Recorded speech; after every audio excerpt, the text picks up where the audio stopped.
And you left out the most important one, which is the Cocaine Bear. I mean, you guys are in the Cocaine Bear movie, right? I just heard about that. What, are we in that? Yeah. Oh, you're learning about this for the first time now? I'm kind of intrigued by this film. I want to see this. Dave Gahan, Martin Gore, Depeche Mode. It's an honor to be able to say that for now the 5th decade, we have new music of yours to play on K-Rock. What a relationship that we've had together. And I know that when you talk about bands, you know, you were inspired in so many ways by Bowie because emotionally kind of always evolving. And then I think of all the artists that we play on K-Rock, right? The Killers, and Nine Inch Nails, and Muse, and all these bands, Coldplay, that have mentioned you are their inspiration. Depeche Mode is the inspiration for these artists and these bands. And I always wonder, when you hear that from a band and you don't like the band, do you go, oh no, that's not good about us? Or do you say, wow, that's so cool that we played a part in that band and then becoming that band? I think we're always quite flattered. Across the board, it's sort of, if you inspire anybody to make music or to, you know, try it for themselves or in any way, shape or form, we must be doing something good. and as you know, because that was the same for us. There's, like you talked about Bowie, and there's this inspiration to want to join that club, you know. Do you ever hear yourselves in other bands and think to yourself either, oh, I wish we had done that, or that sounds like something we could have, that sound, I hear us in that? They've stolen our sound and they've done it better. No, we don't really. Bands who say they're inspired by us, yeah, it's very flattering. But I don't often think that they really sound that much like us. No, I think as well, that's an interesting point, because I think quite often as well, they're not trying to sound like us. It's more like the fact that we kind of were very much do it yourself. We kind of built our own thing, and we, like, with the help of like people like you, got our music out there, you know, in a very sort of alternative way. And it wasn't the norm. It's never been normal. Depeche Mode has never been a kind of band that you could put into a category. And also we, with the help of others, people like Daniel Miller, you know, and different producers and engineers over the years, we created something that has become, you know, its own thing. And I think other bands and artists are inspired by that idea as well, that like, yeah, you've got to go your own way. You'll be told to do this and do that and go in this direction, and you'll have a hit if you do this and you do that. We never really, that wasn't something that we ever played into. When you put a new show or tour on the market, do you get anxious and go, I wonder, are we going to sell? Do you know it's going to sell out right away? Do you still ask for an update? How quickly did it sell out, or do you not care about that at all? Of course we care about it. No, but we were told, you know, very quickly by our manager how well things were going, and it's incredible. You know, the tickets are just flying, and the single is just getting an amazing response too. And maybe it's come along at a fortunate time in our career.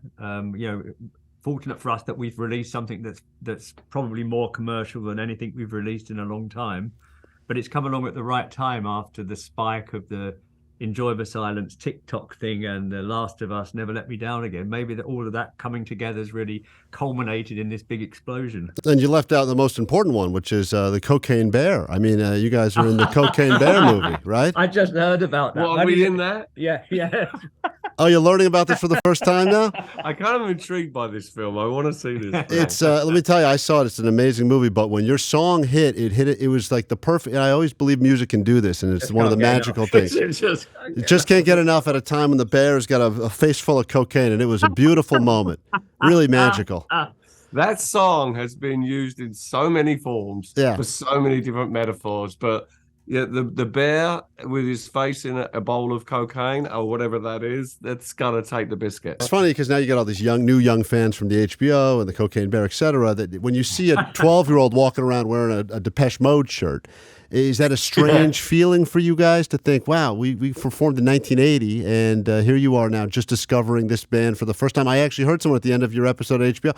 They go, this new band is amazing. And I was like, what new band? And then I realized they were talking about Depeche Mode. That's one of the really interesting things, and it's always been cool about Depeche Mode and about, like, we, even on the last tour, we were amazed by, we have our fans and we have people that have been coming to our shows, for 40 years or something, but then there's also a whole new audience every time. I don't know if that's because it's generations of families where it's just they've been forced to listen to our music, or it is a new discoveries. You know, it's like once in a while something like this show happens, like The Last of Us, and a song comes, and I think the next day after that there was literally people. Yeah, there was, I know, on Twitter or whatever it is, the most searches for, or Shazam for, who is this band? Like, I think at one point we were at the top of that search. This happens sometimes throughout. If you last the test of time, and we kind of, I guess, have for a rock and roll band, or any kind of whatever you want to, however you want to describe that. I think at certain points, something aligns. I don't know what that is, like things. And it just, right now, I think Martin and I are quite fortunate, especially as we've been through a lot in the last year. And this is still a thing that we're going through, having lost Fletch. Things change, and something is shifting, and things, for some reason that you don't really know. You don't really know what's going to happen next. Was there a moment when you got the sad news that you thought that was the end of Depeche Mode? Did you feel like this is an obligation or responsibility now to keep the band going, to keep kind of the spirit of Fletch alive as you kind of made? I know this album was kind of written prematurely to his death, but how did it feel personally for you guys? Well, obviously it was really tough, but we had a schedule already booked that Andy was due to join us with and start recording the album, and we decided that it was better for us to carry on with that schedule, because we could focus on music, something that we were both passionate about, and something that we could get lost in. And I think that really helped us at that time to get over Andy's loss. And it's important. I think when you lose someone, like, it's you don't really, it's something you learn to deal with. You don't really get over it, and I mean, my experience of losing people that are close to you. And Fletch is just someone that we've spent the best part of our adult lives with, day in, day out, sometimes for years together at any particular time. That has changed forever. I think we're still learning how to come to terms with that. What do you think? The music, as with anything in life, has always helped to, and always is part of that change and that acceptance and that journey of life. Music is something that is very important to Martin and I, and has been throughout all of our lives. How do you think Fletch would feel about the album? Like, if in one sentence review, you think he would like it? Some of it. He might have something to say about all the songs being about death. Yeah. But no, I mean, he was the band's biggest fan. Yeah. I think honestly, out of all of us, he was the one who loved being in the band the most. Yeah. And would be its biggest advocate wherever he went.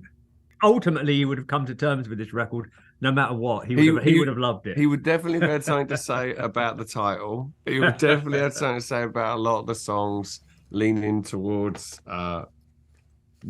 death and mortality, and but there are some there's song, for instance, like Ghost Again. I'm pretty sure that from the off and from the get-go, just like I was when I first heard this song when Martin sent it to me as a demo, like I knew that this song was going to sort of be something very special for this record, and I know that Fletch would have been the same with that as well. Gentlemen, thanks so much. Good talking to you again.